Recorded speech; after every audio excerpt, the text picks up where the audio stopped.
تأييدا ومناصرة لشيعة أمير المؤمنين في مشارق العراق ومغاربها الثالثة الأعلى. اللهم صل على محمد وآل محمد. أعوذ بالله من الشيطان الرجيم. بسم الله الرحمن الرحيم. صلى الله عليك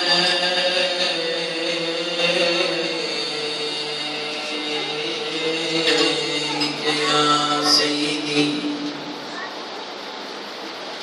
ويا مولاي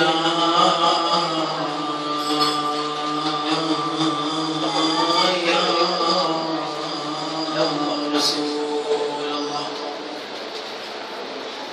وعلى آل بيتك الطيبين الطاهرين. صلى الله عليك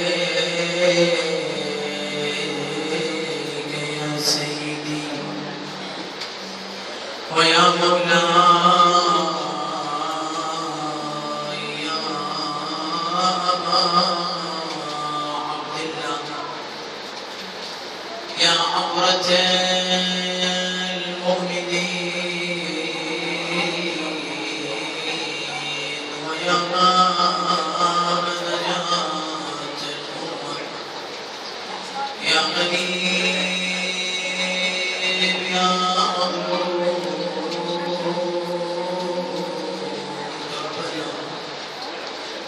ما خاب من تمسك بكم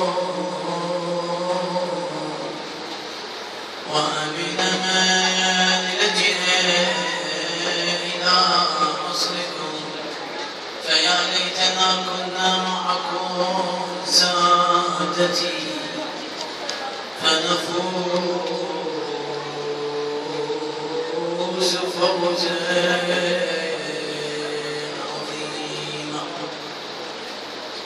عظيما إن شاء الله. نسأل الله سبحانه وتعالى بأن يوفقنا وإياكم لزيارة الحسن والحسين عليهم السلام في الدنيا والفوز بشفاعتهما في الآخرة ببركة الصلاة على محمد وآل محمد.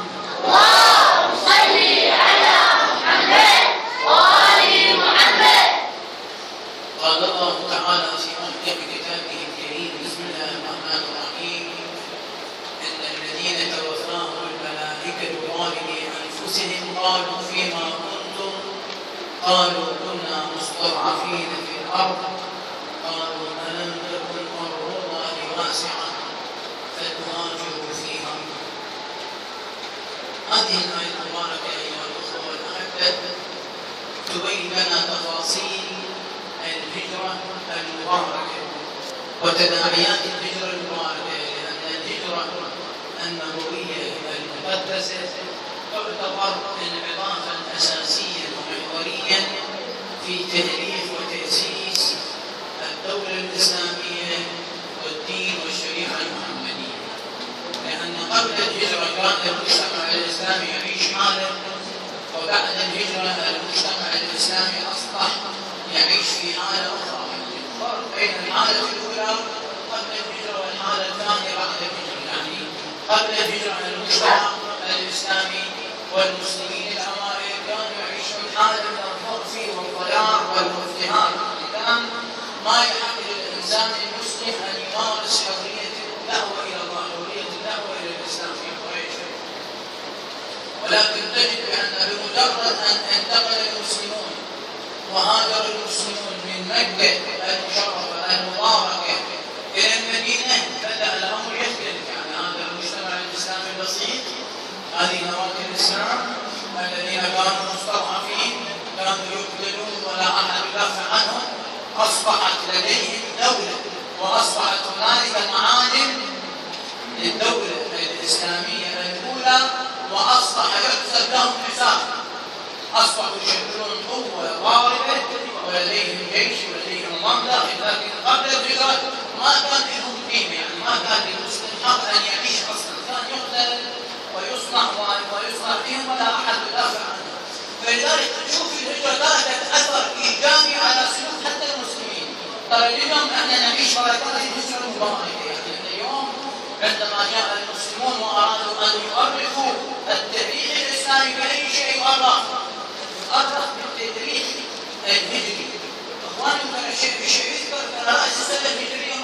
أصحابه. لأن النبي الأكرم صلى الله عليه وآله هاجر في ربيع، ولكن كيف أصبح الشهر المحرم وضاء المحرم هو اليوم الأول من السنة الهجرية؟ في زمن الخليفة الثاني عمر بن الخطاب أراد أن ينشئ تاريخ إسلامي باعتبار أمور المسلم يؤرخ حسب التاريخ الميلادي. وأن كنا الآن نحن لا نعرف شيء عن الهجرة، كل تواريخنا ماذا بالميلاد وهم خلف أين التطور في المجتمع الإسلامي. فاختلف الأصحاب، بعضهم من قال في شوال وبعضهم من قال في ربيع، اختلف الأصحاب. فقال عمر الخليفة الثاني قال ارسلوا إلى علي سلام الله تعالى، هذه قصة تذكر معروفة.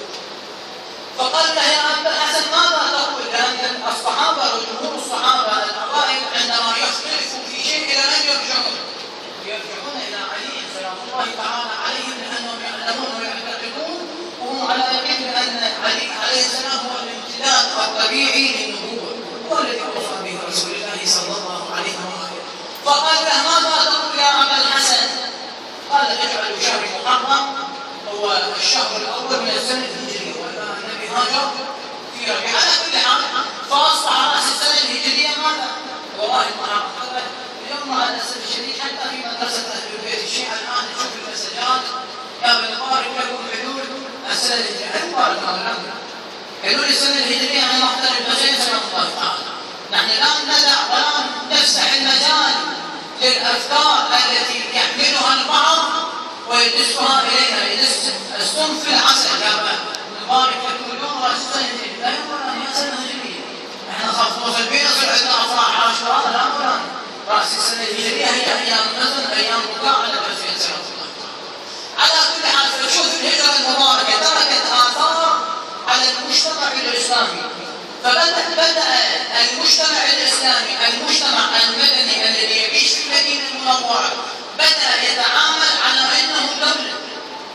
فبدأت القوانين والآيات المباركة حتى صيغة الآيات وأسلوب الآية فيه تغيير. يعني في مكة المحرمة كانت الآية فيها وعيد، فيها تخويف للمشركين، لكن بعد المدينة ما يحتاجون إلى تنظيم مجتمع، يحتاجون إلى دستور. بدأت الآيات تنزل على المسلمين لتنظيم حياتهم الاجتماعية بعد، وبدأت الآيات المباركة تبين لهم مواصفات المهاجرين وفضل المهاجرين وأجر المهاجرين. ومن ضمن هذه الآيات الآية التي افتتحنا بها المجلس المبارك، لأن سبب نزول هذه الآية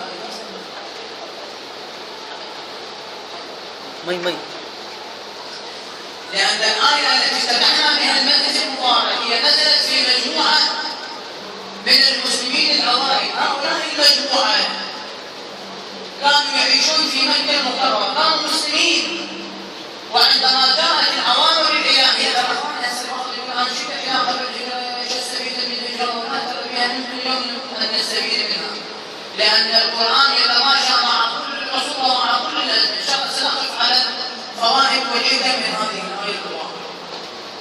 فعندما جاءت الأوامر الربانية والإلهية بأن يرحل المسلمون من مكة إلى المدينة يهاجرون، عندما هاجر المسلمون بعض المسلمين لم يهاجروا من مكة وبقوا يعيشون مع المشركين، ولكنهم أخذوا إسلامهم أو إسلامهم في صدورهم.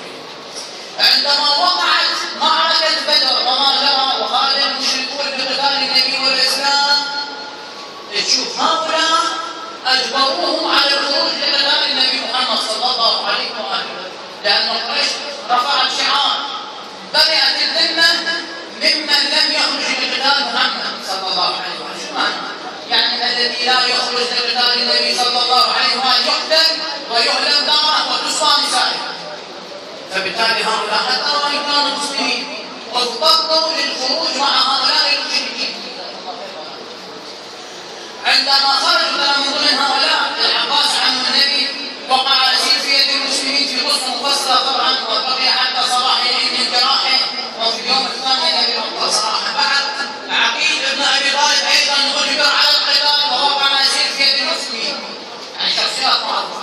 بعض هؤلاء عندما التقت جيشان هؤلاء المسلمون الذين خرجوا وتنكروا مع المشركين قتلوا بسيف المسلمين. يعني عندما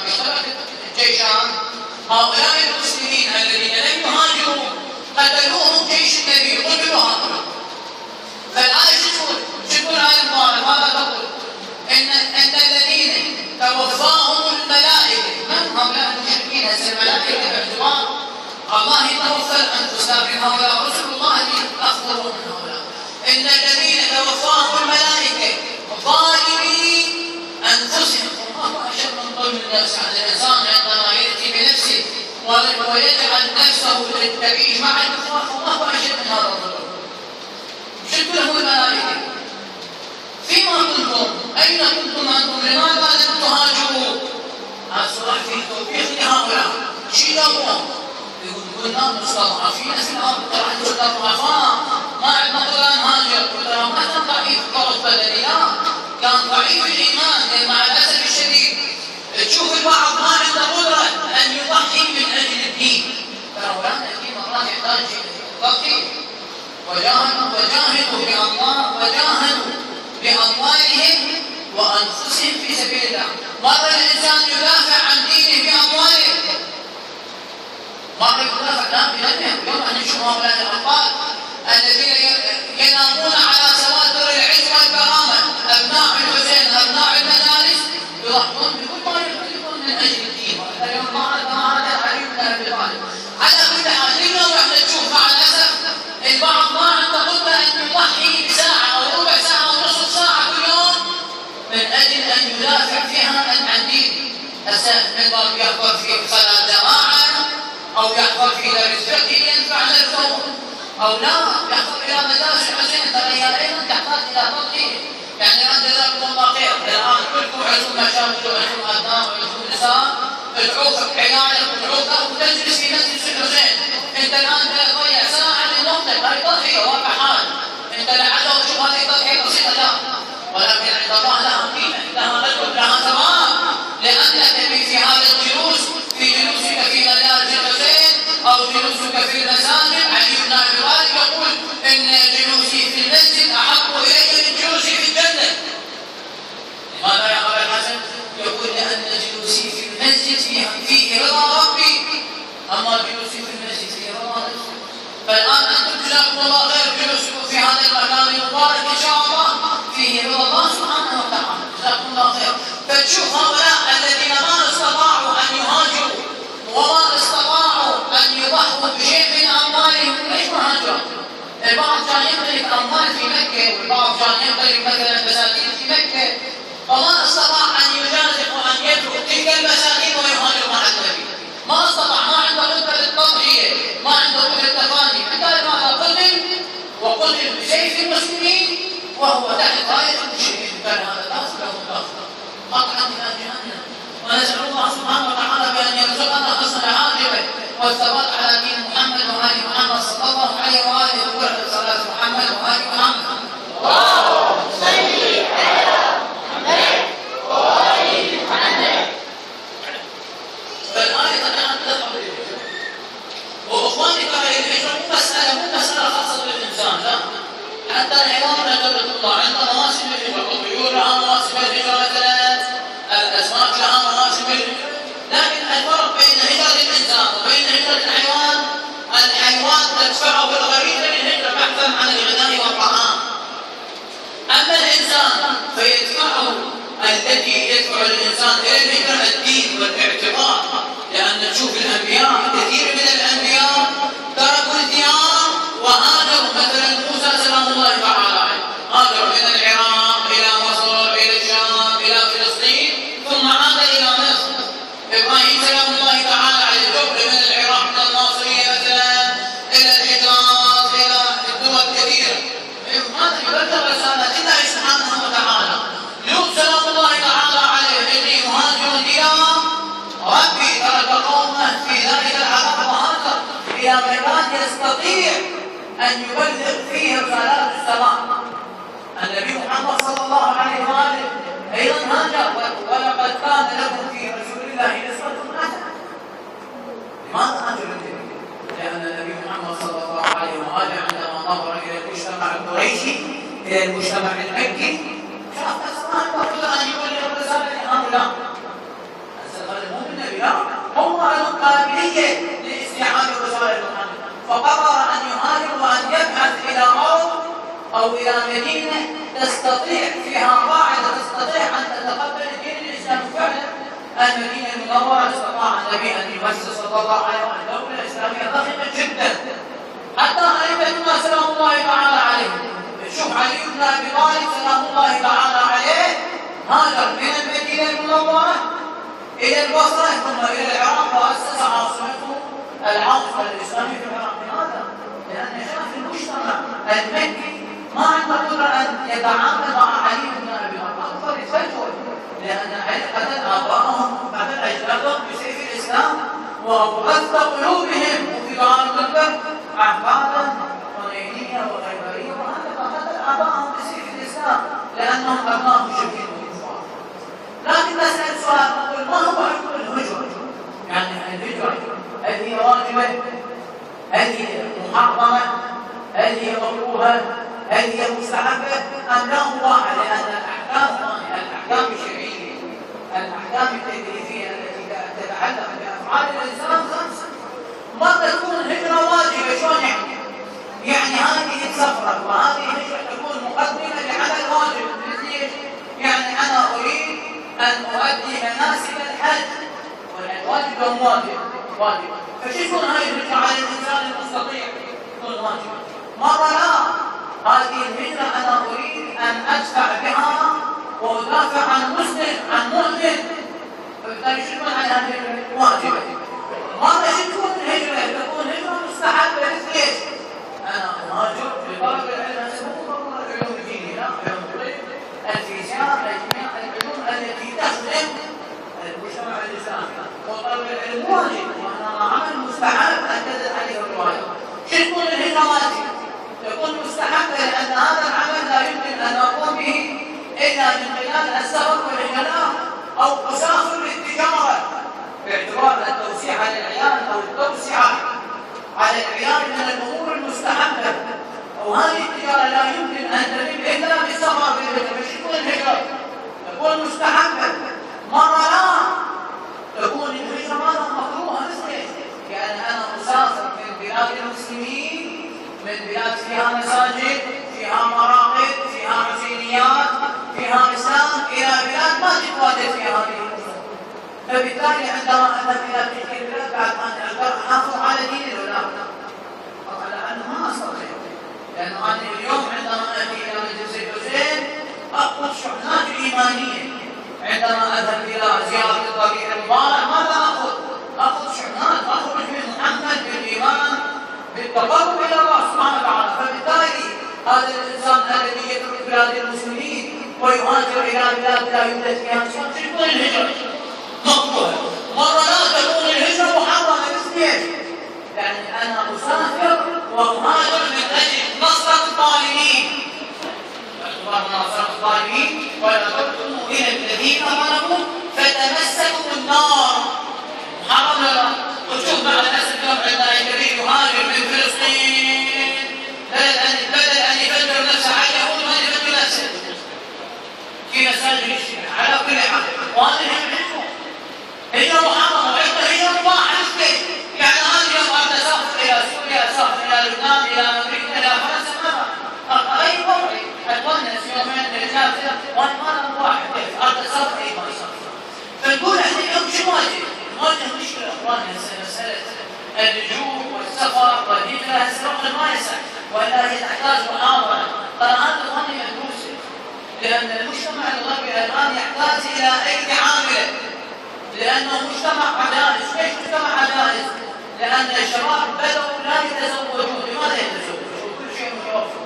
بدل أن يتزوج وأن يؤسس أسرة ويحتاج تربية وإنفاق مال، عند صديقنا، عند زميلنا، عند عشيرة، وجد أجل الله كيف يربيها ويحط. فإيش أصبح المجتمع؟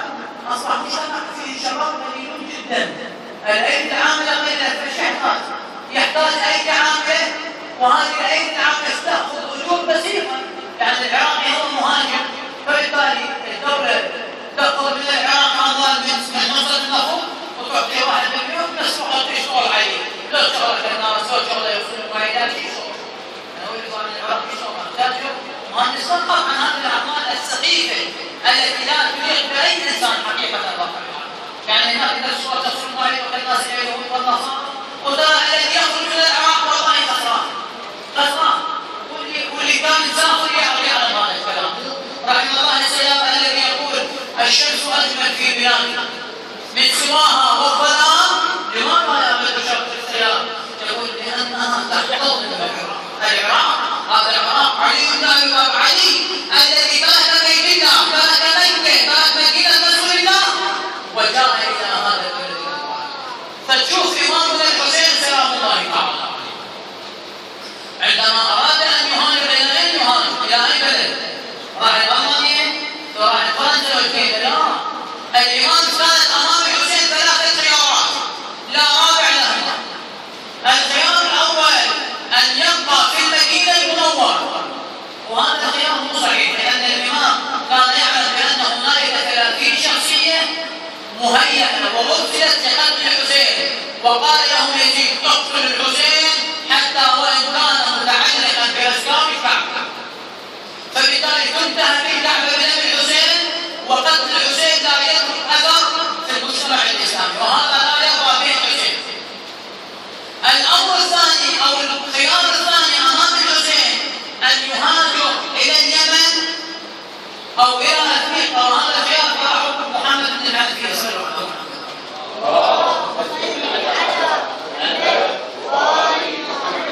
محمد بن الحنفيه رضوان الله تعالى عليه كان غير موافق على سفر الحسين. قال له ابا عبد الله لماذا لا ترحل، لماذا لا تهاجر الى اليمن؟ لان فيها شيعه ابيك، اللهم انصر شيعه اليمن على النواصب. قال انهم يدفعون ضريبتك شيئا. اليوم الاطفال تقتل والنساء تقتل وتسبى لانهم ينتمون الى امير المؤمنين. شوف صمت اعلامي دولي، صمت اسلامي، ما هو احد يستنكر هذه الافعال. لماذا الطائرات السعوديه تحصل لنا؟ شنو السبب؟ ما هو سبب، السبب لانهم ينتمون الى علي بن ابي طالب. على كل حال، فالامام الحسين كان يرفض هذا الخيار. لماذا؟ لان الامام عندما يهاجر الى اليمن او يهاجر الى افريقيا بالتالي سوف يعيش، لكن يعيش حسين كجسد، جسد بلا رساله بلا روح. فبالتالي الامام لا يريد ان يعيش جسد بلا روح، يريد ان يعيش جسد برساله ويترك اثر في المجتمع الاسلامي. الخيار الثالث هو ان ياتي الى الكوفه، باعتبار الكوفه لا صحيح لم تكن مواليه، ولكن كانت تتعاطف مع اهل البيت، تتعاطف مع الحسين. فعندما تحرك الحسين من المدينه الى مكه، اجى الحسين شهرين او 3 اشهر. عندما وصل الى مكه اهل الكوفه وزعماء الكوفه كتبوا رسائل الى الحسين، لان الحسين هو الذي حرك الزعماء لكي يكتبوا للحسين. وفعلا فصعد الموقف ووصل خبر مقتل معاويه او موت معاويه، هلاك معاويه، الى والي المدينه وهو الوليد بن عتبه الذي قتله علي بسيفه في واقعه بدر، يكون والي على مدينه رسول الله. فارسل على الحسين، وكان جالس مروان بن الحكم. الامام احس بالخبر وجاء معه مجموعه من الامام.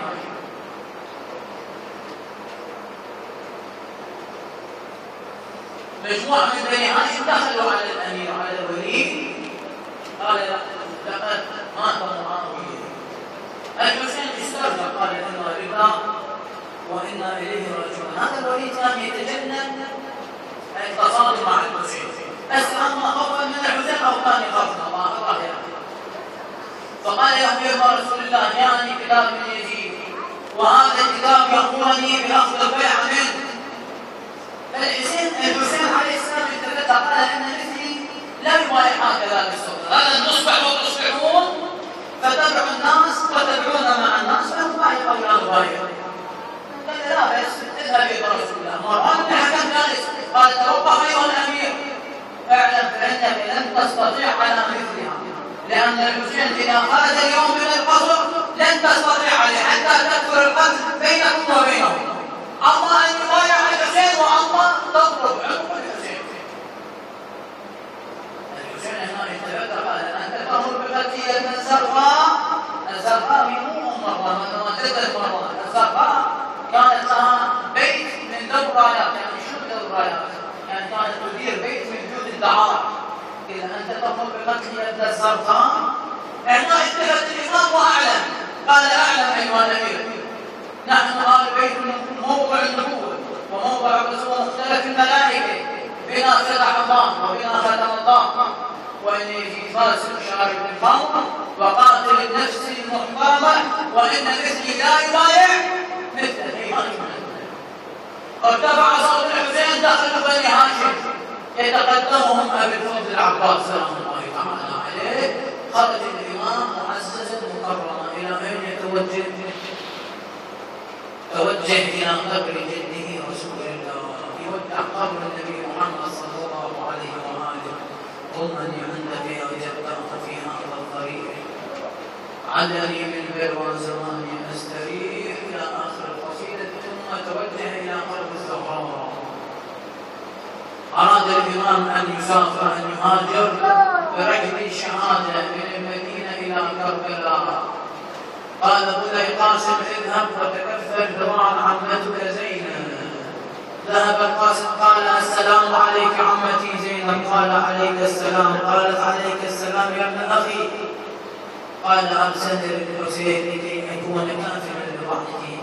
قالت له كفر كريم، لكن أعلم يا ابن أخي أنا عندي عهد مع العباس، لا أستطيع الخروج إلا بكفالة أخي أبي الفضل العباس. رجع القاسم إلى الحسين قال بني علي اذهب وتكفل بضع عمتك زينب. جاء الأكبر السلام عليك عمتي زينب. قالت وعليك السلام يا ابن أخي. قال أرسلني أبي الحسين لكي أكون كافلا لك. قالت له أنت شبيه جدي رسول الله كفر كريم، لكنك تعلم بأنني لا أستطيع الخروج إلا بكفالة أخي العباس. عندي عهد مع العباس، مع أمير المؤمنين. الحسين بأبي وأمي راح يتفقد المحامل حتى وصل إلى أحمد كبير عرش زينب، عرش زينب سلام الله تعالى عليها. نظر إلى الأحمد فإذا بالأحمد خالي من زينب. إلى أن يتوجه قال أخي عباس لبيك يا ابن أبي يا ابن رسول الله. يقول له قوم بساعة. قال أخذك يا عباس، يا عباس نريد السفر قبل ما تطعن الناس. مش عباس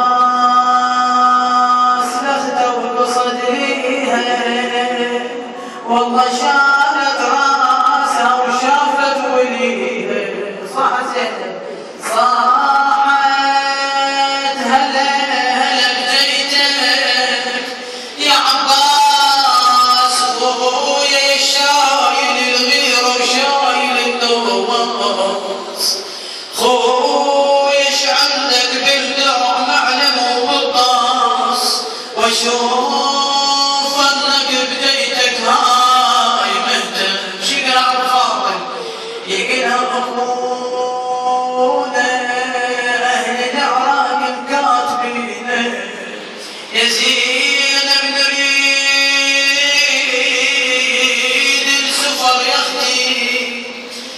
المدينة جت إلى زينب تقول لك عيد يا أبو فاضل احجيلي أنا ياهم نطلع وياكم اجفيلي بار نحمل وبيتكفل تقول لنا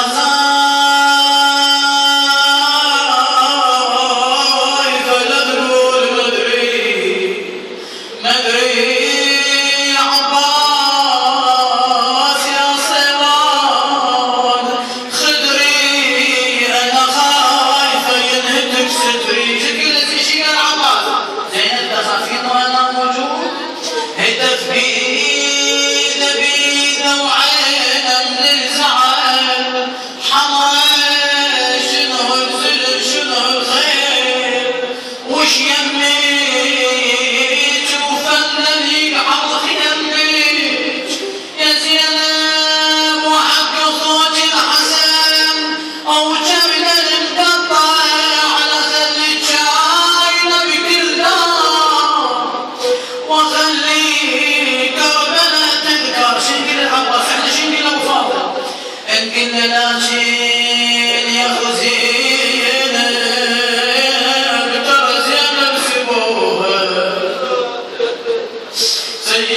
وتنخد باسم عباس وحسين الغلام على الغبر مطاعين في قبر عباس عندما داروا بنياط السلام إلى أنت توجه زينب بلا حامي بلا كفيل توجهت إلى شاطئ العرقوي تواجه الكفيل تخاطب الكفيل شو تقول له؟ تقول له يا عباس على بختك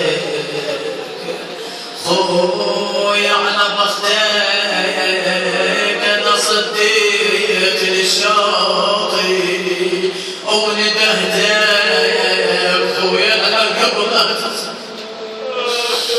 تقول له خويا على قبل لا تنسبي اختك شي قال عباس لسان العرب يقولها يا زينب يا اختي عذريني عذريني ترى يسراي مقطوع يميني خويا والسهم ما بتبعدني لا حول ولا قوة إلا بالله وإنا لله وإنا إليه راجعون